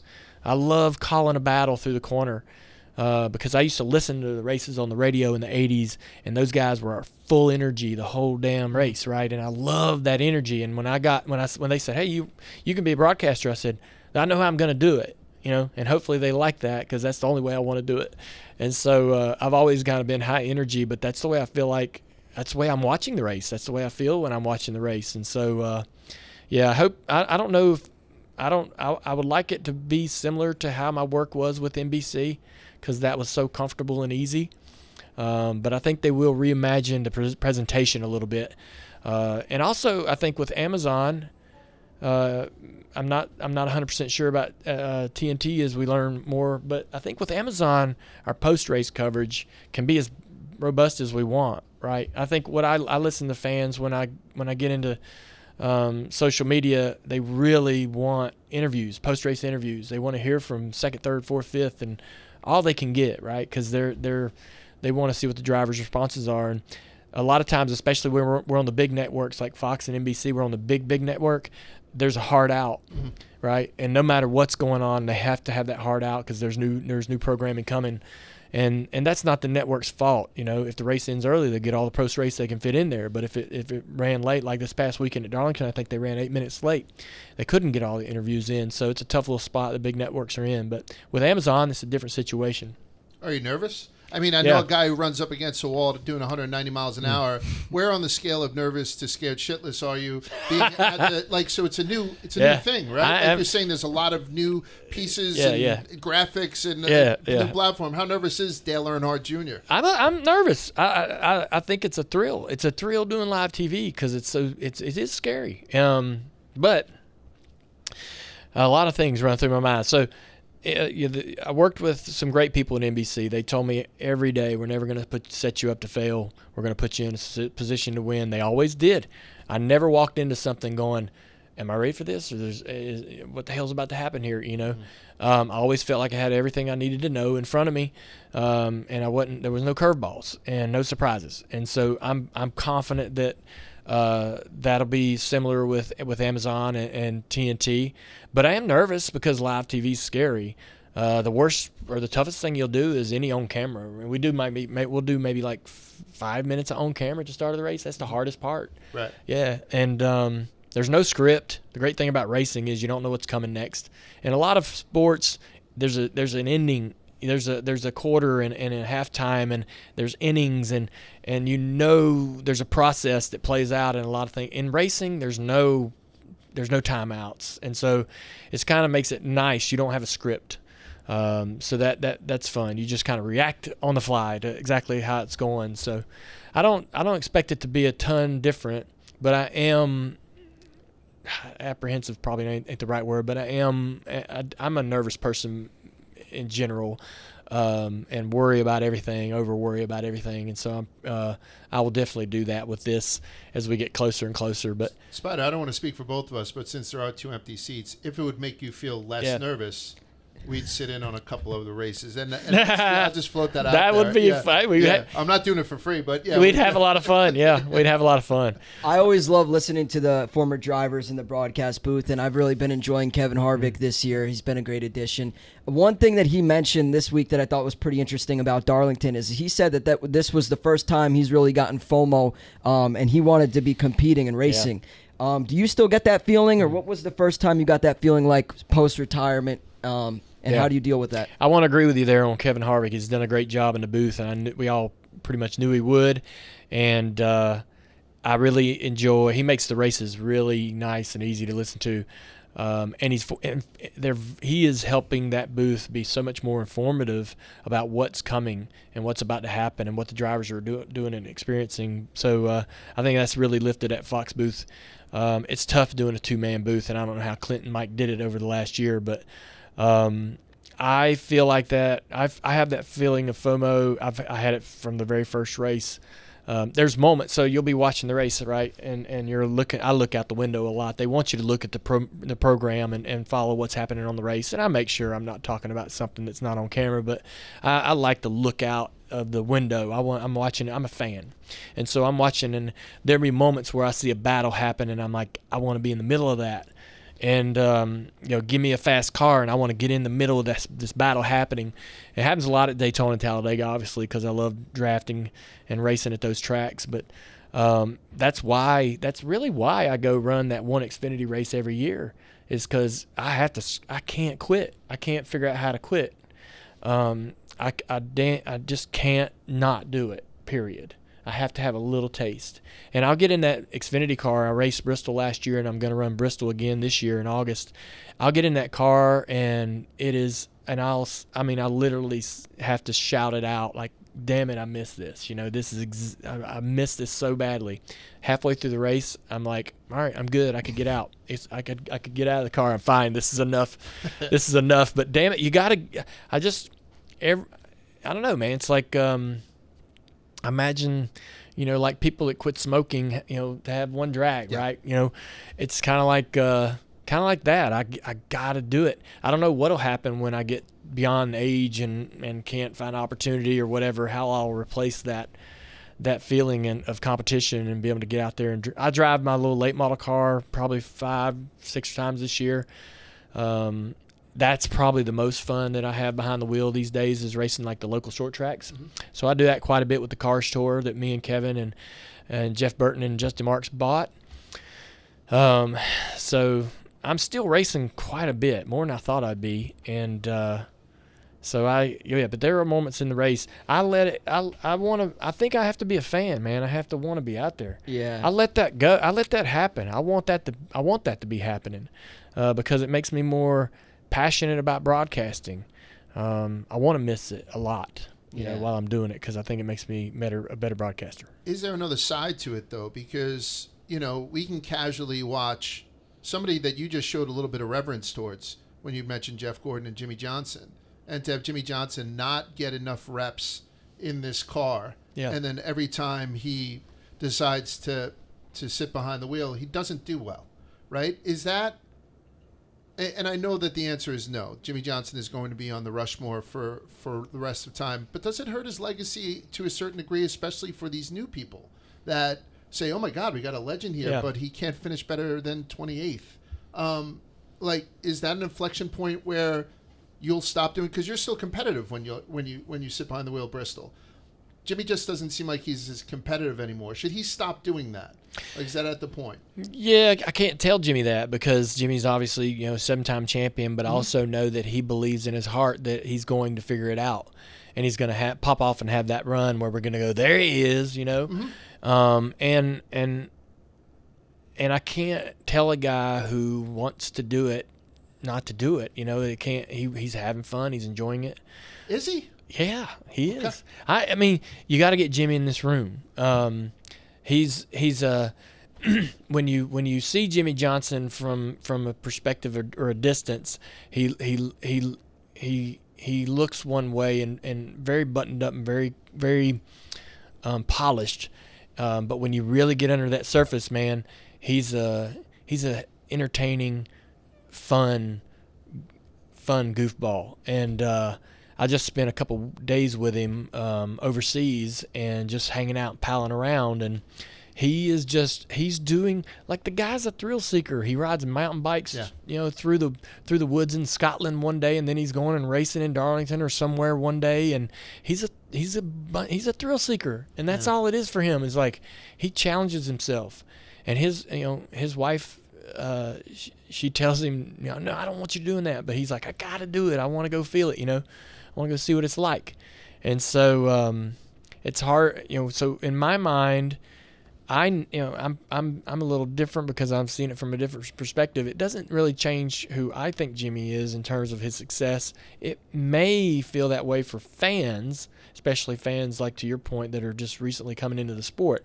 I remember some drivers back 20 years ago that had incredible careers, championship drivers that just hung around a couple years too long, right? And those years were hard, right, to watch. And they caught a lot of shit for it from certain parts of our fan base. And, but it's Jimmy Johnson. Dude's earned it. Yeah. He's earned it, man. Jimmy had one of my favorite throwbacks this week. I liked Alex Bowman's 48, the Lowe's Ally scheme. Did you have a favorite that you saw this week at Darlington? I know the Junior Motorsports cars in the Xfinity Series crushed it, and then I saw Haley Deegan had a Wrangler throwback as well. Was there one that stood out to you? Haley's was cool for sure. The Chase Elliott did a throwback to the 2014 Daytona 500 win that I had, which I thought was a great-looking race car back then, and even better looking on the next-gen car this time around. And Chase worked hard to get a decent result. My favorite throwback probably on the weekend was Josh Berry's throwback to Rodney Childers. I grew up with Rodney, went to school with him. And remember him as a very successful short track racer, running the local tracks and being a guy that you thought, man, he can make it if he gets the right shot. Now he's a championship crew chief. So when Josh Berry threw it back to that car, I thought it was really cool, because I remember going to the shop where that car used to sit back in the late 90s. But and then Josh drove from 33rd to 3rd, which was pretty cool to see. It had a hell of a run. I believe, I'm biased, man. Josh Berry came out of the Junior Motorsports stable, and I believe he's got what it takes to be a NASCAR champion. And I'm just seeing him get those type of runs, being able to kind of prove he belongs there, is really fun. Yeah, one of the things that it's most admirable, however you say that word to me, about JRM is that you seemingly have an eye for talent. You give guys an untraditional path to success, whether it be Carson Quapple, who I'm still learning how to pronounce his name. That's it. You nailed it. Josh Berry, and then Bubba Pollard, as large as rocking the merch for. I guess, how do you find these guys, and how important is it to kind of give these guys who otherwise wouldn't have a shot that shot that you do? Well, it's really important to give them that chance. We worked 10 years with Josh, and he's sitting there racing the short tracks, just Groundhog Day, year after year after year, running, and I'm like, hang in there.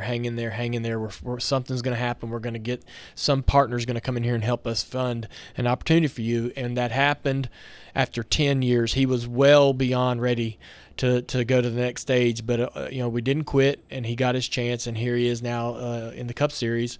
Carson Kvapil is exactly on that same path, but we're hoping, obviously, and we're seeing real opportunity for him to run in the Xfinity Series before, hopefully we don't have to go on this 10-year, run trying to find that opportunity for Carson. We're getting that now, where he's had some great finishes in our Xfinity cars at Martinsville and Dover. He's going to have a few more races this year to prove he deserves a full-time shot, and hopefully we can make that happen. The Bubba Wallace opportunity came about when Ream, the sponsor, walked up and said, basically, we all knew who, but everybody in the industry that is truly hardcore kind of knew of Bubba's success on the super late model ranks. Ream obviously knew of him and said, hey, we'd like to give somebody like Bubba a one-off. And that's what it was, and he made the most of it. So I can't really take all the credit, and I'm not the one going, that guy's talented, let's put him in the car. There are people that will come up to you all the time and say, keep your eye on this guy. And you got to write that down, right? You got to put that in the notes and go, I'm gonna keep an eye on him. I'm going to pay attention to him. And I can't, I'll tell you one thing I can do. I can watch a race, and I can tell a guy who's got genuine common sense and good judgment. I can obviously see, anybody can be fast, but it's the person that makes good choices in tough situations. You get down to the end of these races, and the anxiety goes up, and the adrenaline starts pumping, and you get these late race restarts, and you see some of these younger drivers do dumb things and wreck themselves out of a good finish, or wreck someone else out of a good finish. And you're trying to find people that don't do that know how to have what I call racecraft. And that's just really, being able to measure yourself and tame yourself and hold the reins a little bit, but also, win races. But when you can't win every freaking race. And so don't wreck yourself out of a top 10 trying to pass somebody for 9th or 8th place. That's so frustrating as an owner.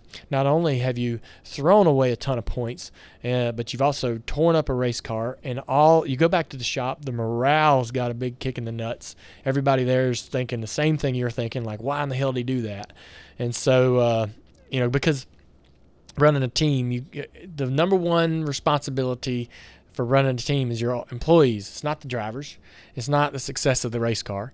It's your people that you're paying. It's your livelihood. You've got to write their check every week and send them home so they can pay their bills. That's number one. And so you got to keep all those people happy, and they have to be excited about who's behind the wheel and what choices that driver's making when he's out on the racetrack. Last one. I know Large and I are both very, as much as the NASCAR fans are, looking forward to the 2025 season with the additions yourself, Turner, Amazon, TNT are all bringing to our sport. One thing I'm looking forward to remaining in this year is Kyle Larson's double duty at the Indy 500 and the Coke 600, where Large and I will be.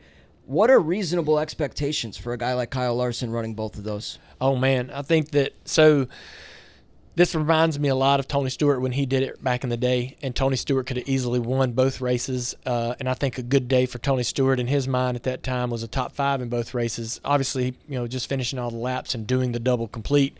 And if you fall out of one, you kind of feel like you didn't really do the double. So Larson's good enough, talented enough to go in there and finish top 5 in both, if not have a shot at winning one.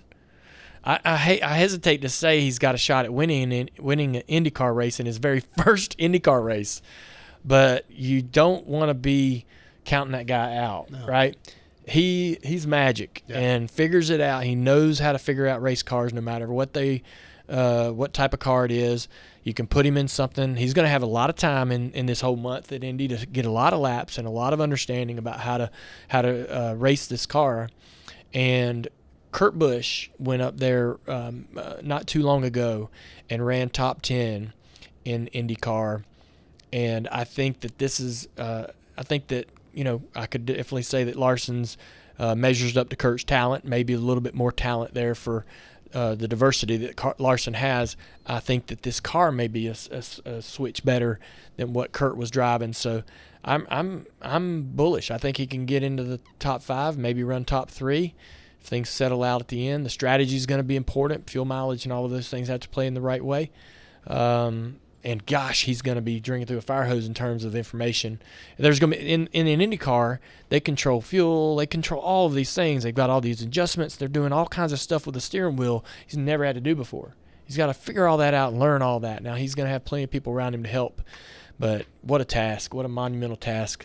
If he comes out of there with a top 5, that would be brilliant. Just pray for good weather, right? Yeah. So we can get back and forth real easy. Absolutely. Because I want to see that thing get done. All right, let's sum up what we know. So we know that we'll do the Prime Video thing. It's going to be dropping a 4-parter on Dale Sr. Looking forward to that. Probably most importantly, Junior's back in the booth, Amazon and TNT. He had told Spider and I before we came in that he's buying a couple of the SHR charters. I don't know if we're allowed to put that on there. What we're going to put out. The only thing that I didn't really clear up, because you have your hand in so many pots, and you had mentioned as an owner, getting behind the wheel, doing stuff in the comment. But the whole Dirty Mo Media thing, how does that fit in? To the whole Amazon TNT thing, because there's going to have to be some social media collabos there. Yeah. What's that going to look like? Well, I think Amazon and TNT will want some shoulder content. Yeah, we can help them with that. We're already creating content with our podcast, and we put the whole thing on YouTube, which you just recently started doing this year. So I mean, we have all of that stuff that they can access if they want it,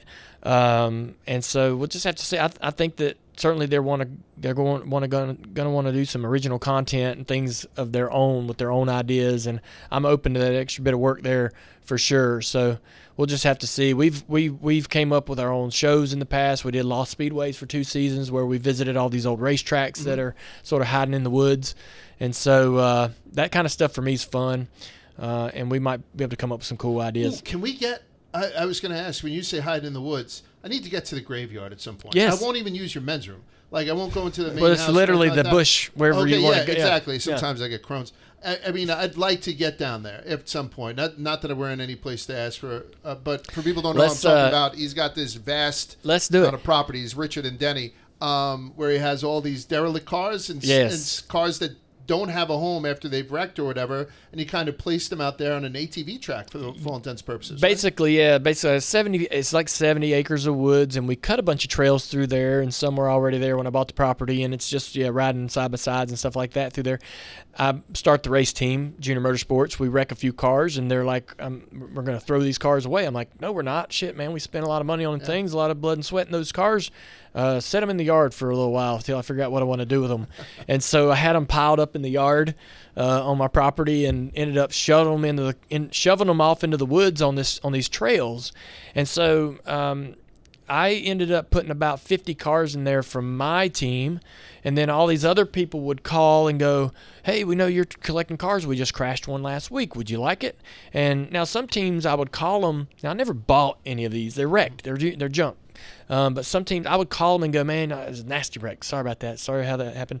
What are you going to do with that chassis?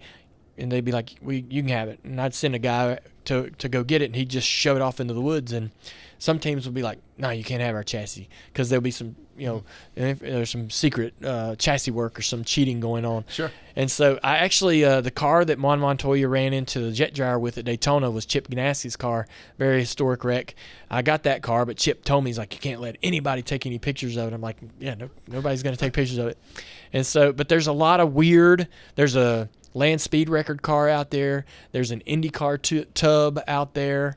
There's a bunch. It's not all NASCAR, and so, man, I'd love to take you guys for a walk. There's probably 80 or 90 cars in the woods there, and so yeah, it'd be fun to take history. Yeah, tons of history. If there's no weight limit, I'll go. No. Y'all come on out there, bring your camera, and I'll take you a walk through there. Dale, we can't thank you enough. Like, for people who are starting out in this, to have somebody like you come in there means the world to us. So it's much appreciated and stuff like that. Best My pleasure. Try not to Thank be you too guys. nervous, and if you need us, we'll be there. It's good to see you guys Dale again. Earnhardt Thank you very Jr., no much. big deal. Yep. All right, so that was Dale Earnhardt, and it doesn't disappoint. You think we'll get to that graveyard? I hope so. I mean, he mentioned it a couple times. So Yeah. I'm hopeful. And then one of his managers said, I'd be the one to, she's like, reach out to me, I'll get it done. So I think it's going to happen. By the way, I'd asked him for a prediction on a fight that's going on this weekend, Tyson Fury versus Alexander Usyk. Guy's a huge fight fan. Like had Arturo Gotti's, put a sticker on his helmet for Arturo Gotti the day Arturo Gotti had died. Dale Earnhardt Jr. just continues to impress, and we're very, very thankful that he came on. With that, let's go back to this to the show. We're going to preview what's happening this weekend. NASCAR went back to North Wilkesboro last year after a 27-year hiatus. In the off season, they put down new asphalt. We're back in North Wilkesboro. And the thing that everyone's going to reference this time around is going to be the extra tire option. There's the prime tire that everyone is used to, then a softer option that will be slightly faster, but will have more fall off in the long runs. This whole thing is going down on Sunday, May 19th at 5:30 p.m., and it's for a shot at $1 million, and it's going to be aired on FS1. We got to make some picks for the All-Star race, and so Picking the Tires is brought to you by DraftKings. The NBA playoffs are heating up, and so is the action at DraftKings Sportsbook, an official sports betting partner of the NBA. Teams are knocking on the door of the conference finals, and it's super easy to get to DraftKings and start betting on these, even if you're a first-timer. Try betting on something like a team to win. Go to DraftKings Sportsbook app, select your team, place your first bet. It's just that simple. And if you're new to DraftKings, you got to check this out. New customers bet $5 and you'll get $150 in bonus bets instantly. So download the DraftKings Sportsbook now and use the code Rubbin, RUBBIN. That's code Rubbin for new customers to get $150 in bonus bets when you bet just $5, and that's only on DraftKings. Boys, let's make some picks for this weekend. Again, we're doing this on a Tuesday, so we're in a little bit of a, we're in a little bit of a deficit, but we're going to do our best. Who wants to go first? I want to start. What's that? I want to start. Spider's got a couple. Give it to me, my man. I'm going to give you 2 picks this week. And they're both outright winners for 2 different. I'm going to give you a open winner, which I like Alex Bowman plus 650. I just got done saying that I think he's due to make a breakthrough. Not saying that this would, break that streak of 74 winless weeks now, but I think it would be good momentum for him. And I think there's good value in him plus 650. I think Ty Gibbs at plus 275 is kind of crazy price for him to be the overwhelming favorite in the All-Star Open. For the big boy race, I'm going with Kyle Larson, who is currently 9-1. To me, sorry, Quigs, this is probably the highest price you're going to see on Kyle Larson outside of super speedway plate tracks, which I don't know. There are a few opportunities left for the season, but my point is this is probably one of the 3 races where you're going to see Kyle Larson around or near this price. He's almost 10-1. He's 9-1 currently on DraftKings. Like I said, you don't see that often. This is an all-star race. I've been very high on Hendrick and Chevy all year. Kyle Larson is probably one of the best talents in my eyes in the whole sport. So if there's one all-star, I think he embodies it. And you're telling me I can get him at 9-1 all day. Returning champ at 9-1. You think that's solely on the fact that he's got to qualify in Indy early that day? Because on his thing, qualifying day 2 for the 108th running of the Indy car, then the NASCAR All-Star race. Is that the only reason we got that premium? I still like it. I don't care. I think the guy's a fucking Iron Man. Like I said, I called him honestly, that might be what explains it, because right? it doesn't make sense to me otherwise to see him that long of odds. But I will be taking it for myself to figure out and see for myself. I like it.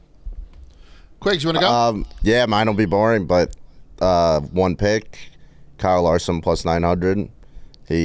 There's small sample size to go off for North Wilkesboro, but last race, Suarez led 55 laps, and Suarez had the pole, and then every other lap was led by Kyle Larson. I think getting him at plus 900 is great value. To be honest, I knew he was doing the double duty. I forgot about that when I was looking at the odds, and that kind of makes sense now. But I think you still take it. He can take a nap on the jet, and he'll be fine. So, yeah, that's my one and only pick. And I don't think you'll get that number later in the week. I think I'm taking Byron. I'm going to go Byron at plus 600, and I don't mind it. I think in the All-Star Open, where Spider, you jumped all over Bowman at plus 650. Yeah, I think that's such an interesting race to look at when you see the field in that. I'm intrigued by the Stuart Haas guys' odds. Me too. Josh Berry, Briscoe, and even I think Gregson's his second or third favorite to win the race. Yeah, I don't want to bet with my heart here, but yeah, like Ty Gibbs it's tough to touch him at plus 275, but I could see him dominating that race. But fuck it. I'm going to take Gragson. I'll take Gragson at plus 650. So I'm going to take Gragson on the Open. I'm going to take William Byron for the All-Star race. And the only other thing that I added to my ticket, which I think you guys may or may not get a kick out of, look at the futures, the NASCAR Cup futures. Anybody can win. We just spoke to Dale Earnhardt about that. Anybody could win, the NASCAR championship. Wow. And I just, Brad Keselowski, I don't know, plus 1,800. He's now a playoff driver. Fuck it. I'm taking Brad Keselowski, Brad K, at plus 1,800 to win the whole fucking thing. I don't know, right? I mean, this is the second half of the season. Ford may have figured this thing out or may not have, or maybe I'm just very excited and for Brad K, but I just took a future on him at plus 1,800. I love that. All right, so this was a longer episode. We like you guys. We appreciate you guys sticking with us. Our next stop is going to be Manoli. Do you have something? I'm sorry. Sorry, this is just a quick thing. Very off topic, but kind of on topic. Go. This past week, I don't know if you guys know this, Star Wars Episode 1 is back in theaters just for, I think, 25th anniversary. Okay. I went for one reason. That was to see pod racing in theaters. Electric, let me just say. And I was thinking about this past week, and I don't know if this has happened, if they've ever thought about happening. I don't know if it's ever happened for NASCAR, F1, any racing. I don't know how they haven't tried to talk with a theater chain to do a live viewing of a race in theaters. Yeah, that'd be dope. Because the way that sound comes off, and obviously a movie, I feel like is hearing the rumbling and the cheering and getting a bunch of NASCAR fans together in a theater would be insane, especially for a theater chain that's just trying to sell concessions and they have alcohol. It's a good idea. It's a great idea. I thought I was the only one on this podcast who wasn't getting laid, but now that Manoli said that he's watching pod racing in a fucking movie theater, holy shit. But no, I would do that in a heartbeat. I've watched a couple of fights in theaters, especially growing up closed circuit, and it's a different thing altogether. We're heading to Charlotte next. Yep. We'll be at the 600. So be on the lookout for that. We'll be down there with the ZBT crew. Looking forward to it. And then we got a bunch of other races going on. Again, thank you to Dale. Thank you to you guys. And we'll see you guys next week on Rubbin is Racing. Drop a like, subscribe. Thanks, everyone. Thank you, Dale Jr.